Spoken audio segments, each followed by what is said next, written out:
हाय। Suppose करो आप एक कोर्ट हियरिंग पे जाते हो। कोर्ट आपसे कहती है कि आप एक काउंटर एफिडेविट फाइल करो। आप काउंटर एफिडेविट फाइल करते हो, उसकी कॉपी अपोजिट पार्टी को सेंड करते हो।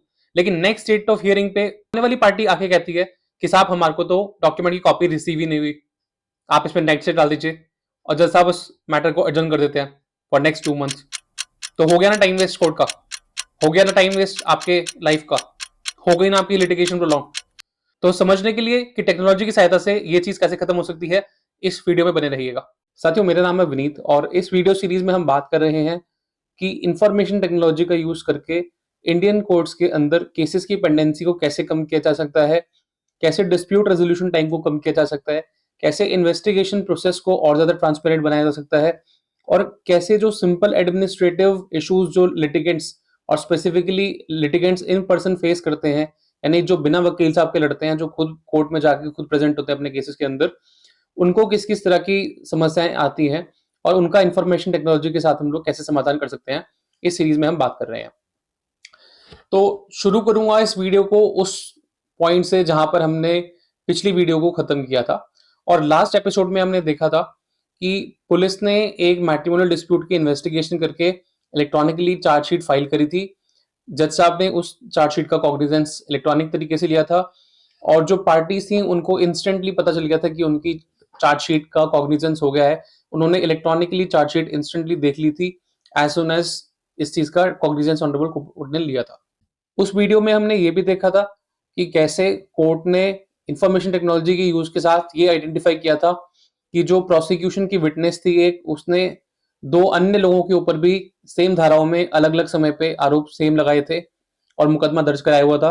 और कोर्ट ने यह भी पकड़ा था इंफॉर्मेशन टेक्नोलॉजी के यूज के साथ कि जो दो अन्य व्यक्ति इस केस में गवाही दे रहे हैं, वो अन्य दो केसेस में भी और गवाह बने हुए हैं। ठीक है, तो आज इस वीडियो को कंटिन्यू करते हैं हम लोग और देखते हैं कि जो लिटिगेशन के टाइम पे जो प्रॉब्लम्स फेस होती हैं कुछ ना कुछ, उनका समाधान क्या है। ठीक है, तो सबसे पहले हम लोग लॉग इन कर लेते हैं जजेस पेज के अंदर। ये जज हैं रमेश, जो कि इस केस को देख रहे हैं। ठीक है, वो अपना आते हैं और आज के लिए वो अपना व्यू केसेस चेक करते हैं।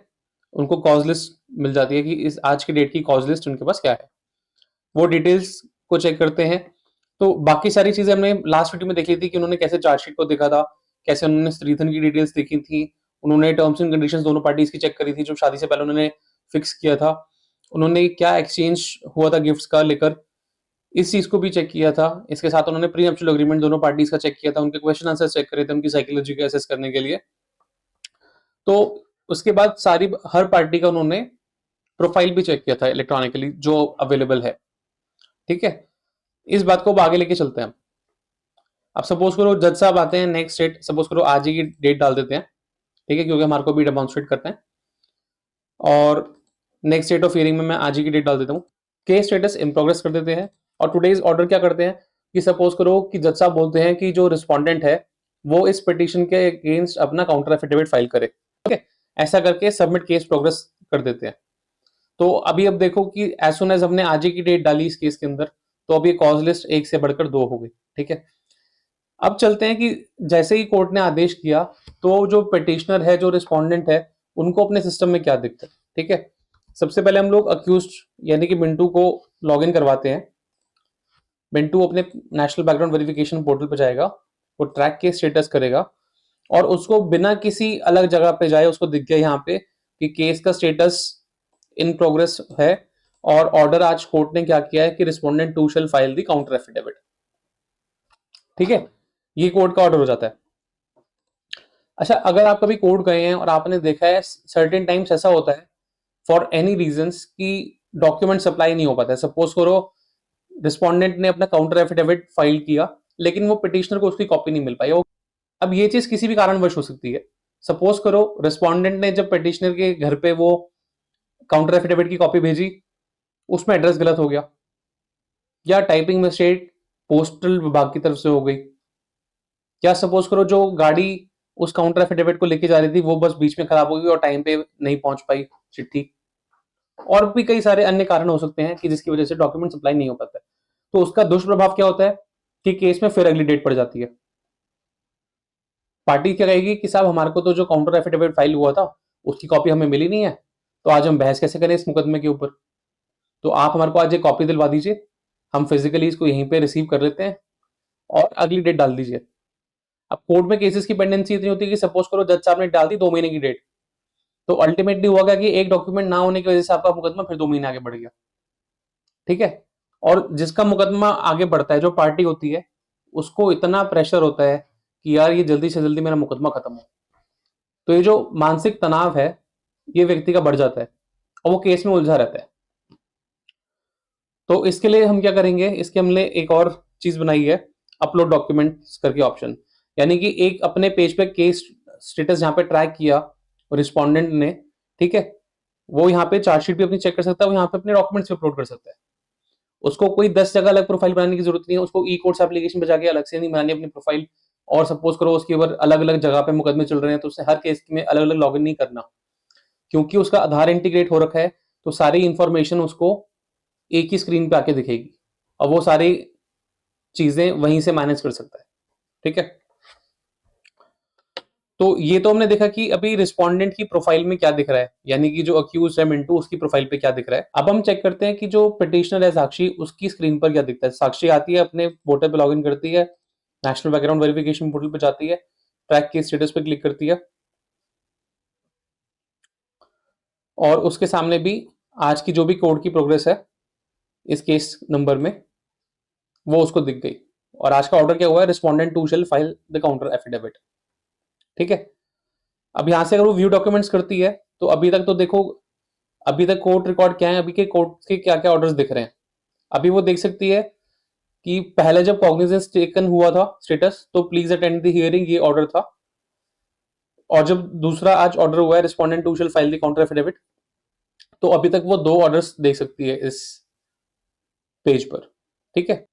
साथियों, अब बात करते हैं कि जो डॉक्यूमेंट कोर्ट ने ऑर्डर किया है कि रिस्पोंडेंट नंबर 2 सबमिट करे, तो वो कैसे करेगा। सबसे पहले अपने सबमिट, वो ऑनलाइन पोर्टल से कैसे सबमिट करेगा, उसको हम देखते हैं। वो अपने वही ट्रैक की स्टेटस पेज पे जाएगा और यहाँ पे अपलोड डॉक्यूमेंट नाम का ऑप्शन होगा, यहाँ पे क्लिक कर देगा।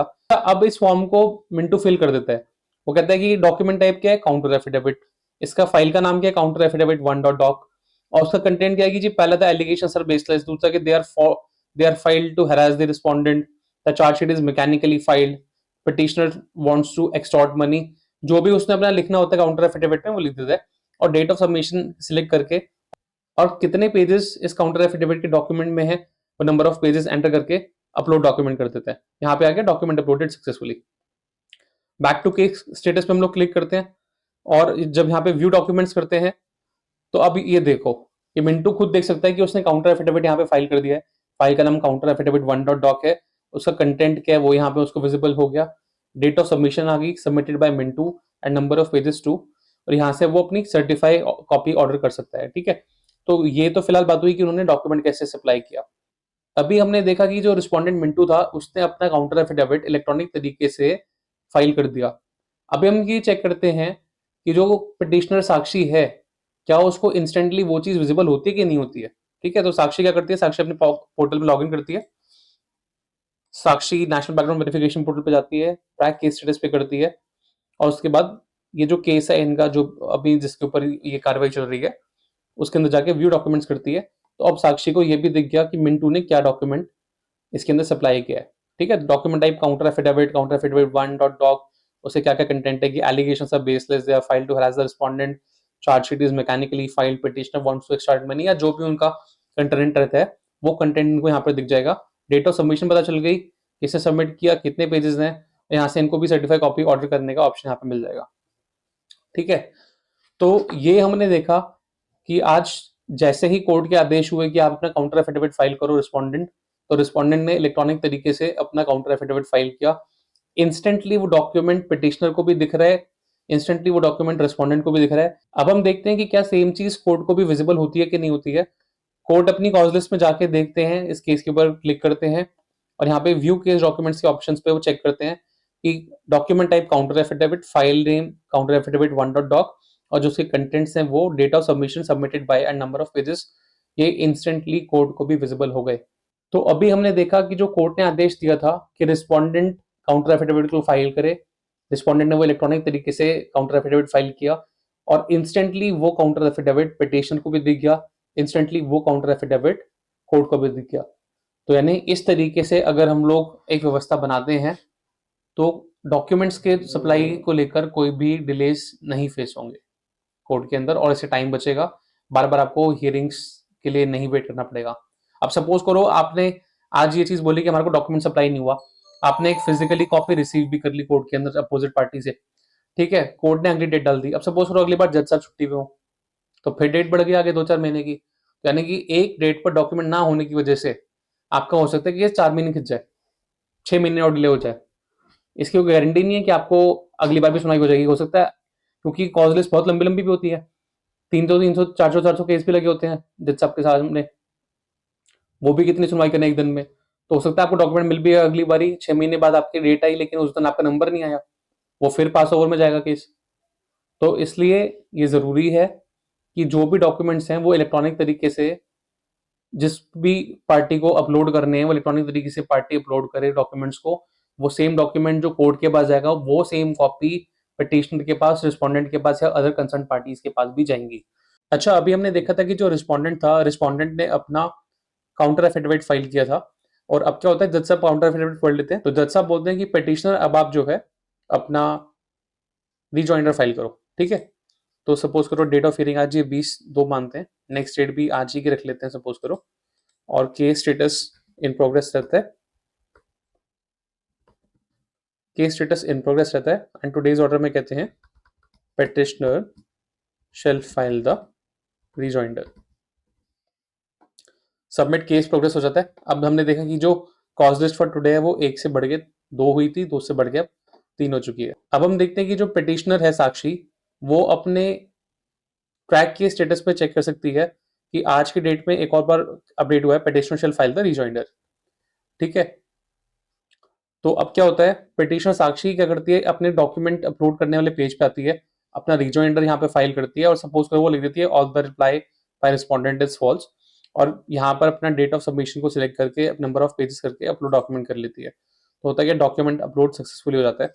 केस स्टेटस पे जाते हैं, अब वो अपने व्यू डॉक्यूमेंट्स करेगी तो उसको दिख जाएगा कि साक्षी ने अपना जो खुद रिजॉइंडर फाइल किया है वो इसको विजिबल हो गया। सिमिलरली अगर कोर्ट भी जब केस पे जाके व्यू केस डॉक्यूमेंट्स करेगी तो कोर्ट को भी दिख जाएगा इंस्टेंटली कि यहाँ पे रिजॉइंडर पार्टी ने फाइल कर दिया है, ठीक है।